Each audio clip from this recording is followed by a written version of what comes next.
குடும்பம் நிம்மதி இழக்கிறது, நண்பர்கள் பிரிந்து போகிறார்கள். அல்லாஹு தஆலா இந்த தன்மையை பற்றி சொல்லும் போது குர்ஆன்ல சொல்கிறான், வைதா ஜாஅஹும் அம்ரும் மினல் அம்னி அவில் ஹௌஃபி அதாஉ பிஹி.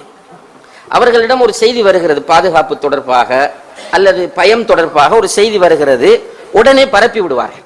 இது உண்மையா பொய்யா என்று உறுதிப்படுத்தவெல்லாம் அவர்கள் முயற்சி செய்வதில்லை, வந்துச்சா உடனே ஷேரிங். இப்படி செய்கிறவர்கள் யார் என்று கேட்டால் முனாஃபிக்குகள். மூமின்களை பொறுத்தவரையில் அவர்களிடம் ஒரு செய்தி வந்தால் உறுதிப்படுத்த வேண்டும். இப்போ உண்மையிலேயே பெரிய ஒரு சோதனையான காலத்தில் வாழ்ந்து கொண்டிருக்கிறோம். மௌத்து கன்ஃபார்மா நடந்துட்டு தான் இருக்கு, கபருடைய வாழ்க்கையும் இருந்து கொண்டே இருக்கிறது, மஹ்ஷரும் உண்மையானது, கேள்வி கணக்கு உண்மையான, அதுல எல்லாம் எந்த மாற்றமும் இல்லை, அது ஈமான். ஆனால் கால மாற்றம், ரசூலுல்லாஹி அலைஹி வஸல்லம் அவர்கள் சொன்னது போல லா யஅதி அலன் நாஸி ஸமான் இல்லா வல்லதி பஅதஹு ஷர்ரும் மின், காலம் செல்ல செல்ல மோசமாகி கொண்டே போகும் என்று சொன்னார்கள். அப்படியான ஒரு மோசமான காலத்தில் தான் இப்போது நாம் வாழ்ந்து கொண்டிருக்கிறோம். இந்த காலத்தில் எல்லாம் புதிதாக கண்டுபிடிக்கப்பட்டு வந்து கொண்டிருக்கின்றன.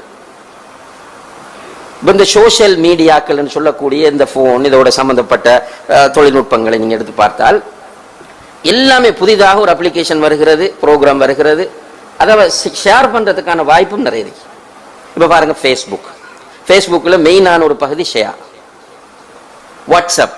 வாட்ஸ்அப்ல முதல் நம்ம ஷேர் பண்ண என்ன செய்யணும், கொஞ்ச நாளைக்கு முதல் யோசிச்சு பாருங்க, வாட்ஸ்அப்ல ஷேர் அதை காப்பி பண்ணி திரும்ப அனுப்பணும்.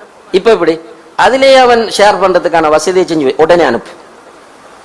இப்படி ஒவ்வொரு சோசியல் மீடியாவாக நீங்கள் எடுத்து பார்த்தால் செய்திகளை வேகமாக பரப்புவதற்கான வாய்ப்புகள் இருக்கின்றன. இதால என்ன நடக்குது, இப்ப எப்போதோ ஒருவர் இஸ்லாத்துக்கு வந்த செய்தி இன்றைக்கு வரும், உடனே நேற்று இஸ்லாத்தை ஏற்றுக்கொண்டார். அல்லது எப்போதோ நடந்த ஒரு பூகம்பம் அது நமக்கு வருது, நேற்று நடந்தது போல அதை ஷேர் பண்றது. அப்படி பண்றாங்க கொஞ்சம் பேர் உட்கார்ந்துட்டு. ஒரு நடிகை எடுத்து போறது இஸ்லாத்துக்கு வந்து விட்டார், ஒரு பணக்காரன் எடுத்து போறது இஸ்லாத்துக்கு வந்துட்டார், ஒரு நாட்டு தலைவர் எடுத்து போறது இஸ்லாத்துக்கு வந்துட்டார், ரைட்? அல்லது ஒரு அரசியல்வாதியை பற்றி வர செய்தி, அல்லது இன்னும் ஒரு நம்முடைய ஊர்ல நமக்கு பிடிக்காத ஒருவனை பற்றி ஒரு செய்தி வரும், அவன் அப்படி பண்ணிட்டான் இப்படி பண்ணிட்டான், அதை களவெடுத்துட்டான், இந்த ஊழலை பண்ணிட்டான், உடனே ஷேர் பண்ணப்பட்டு கொண்டே இருக்கிறது. ரசூல் ஸல்லல்லாஹு அலைஹி வஸல்லம் அவர்கள் சொல்கிறார்கள், கஃபா பில் மர்இ கதிபன் அன் யுஹத்திஸ பிகுல்லி மா சமிஅ.